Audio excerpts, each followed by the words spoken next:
Hi guys, my name's Boy. Today I wanted to talk a little bit about parasocial relationships on Twitch. So why do I feel like I have a valid opinion on this? I am a Twitch streamer. I've been streaming for about 1.5 years now.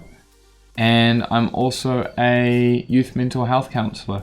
This kind of gives me the science and the first-hand knowledge to, I think, have a fairly well-informed opinion on this.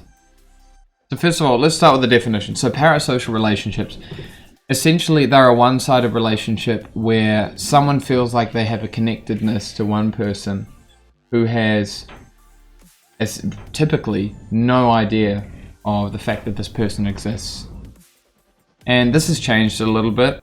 When you have a dyadic relationship with somebody out in the wilderness, in day-to-day life, they kind of see all of you. They see what you perceive as flaws, which might actually not be warranted, but they're your insecurities. They see your low points. They see everything basically that makes you human. And with that comes a fear of rejection. As a result, dyadic relationships are a lot more susceptible to fallouts. And naturally, people have a fear of that happening. So they might run away from that. In contrast, when you think about a parasocial relationship, especially on platforms such as Twitch, they're said kinda to give the same positives as a dyadic relationship without the perceived risks. You're able to spend time with somebody without worrying about the fact that they may have noticed you haven't done your hair today, or any small insecurity that day to day most people worry about. We're very social creatures, humans. There's a range of other factors that come into it that really make streaming successful, or at least parasocial relationships with streamers.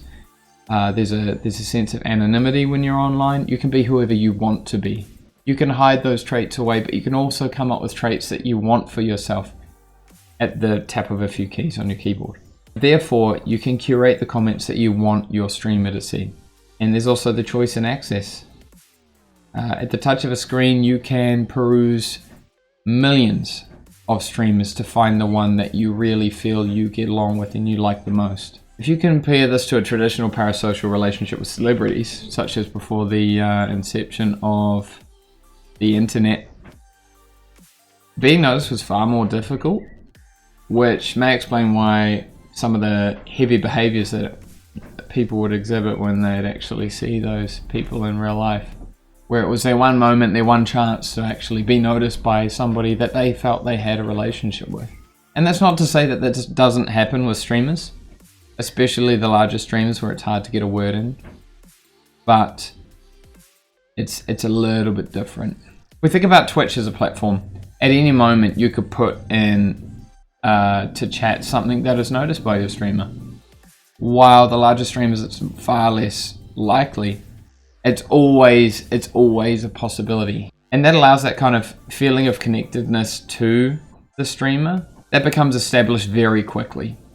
Very quickly. And it's without the downfalls of real life. You can escape any one moment. If you felt like you might have said something that upset somebody, specifically actually probably the streamer that you're trying to impress or talk to or relate to, Alt F4, you're out of there, you're gone. You come back another day and you have another go. On a cognitive level, the brain is really unlikely to be able to discern the difference in interaction between watching a streamer on a screen and seeing them in person. The feel-good endorphins that are released when we have positive social interactions are the same ones that will be released when you're watching your streamer. While we consciously know there's a huge difference between a dyadic relationship in person and a parasocial relationship through a screen, subconsciously the brain doesn't know the difference. You're getting all the benefits of a dyadic relationship without the pitfalls and the risks that can trigger our anxieties. It sounds like a win-win, really. There's the perceived competition of being noticed. When you're in those streams with 20, 30, 40, 50, 60,000 other viewers and the chat's going at about 1,000 words per minute, there's almost the superiority if you're noticed in any one moment compared to any other viewer. Often often viewers will say what might be considered corrosive comments or agitative comments just to get a reaction out of their streamer. And with that comes the fact that that interaction has been quickly turned into commodity, where the streamer profits from their viewer base's desire to get a word in, hence the popularity of Twitch in a lot of ways, of text-to-speech and other tools that have been made for Twitch to increase the interaction. One that I quite enjoy is sound bites. So this is where viewers can redeem for a number of bits a sound that I've pre-chosen. Dicks! How you cunt! Who's that? And they get a reaction out of me.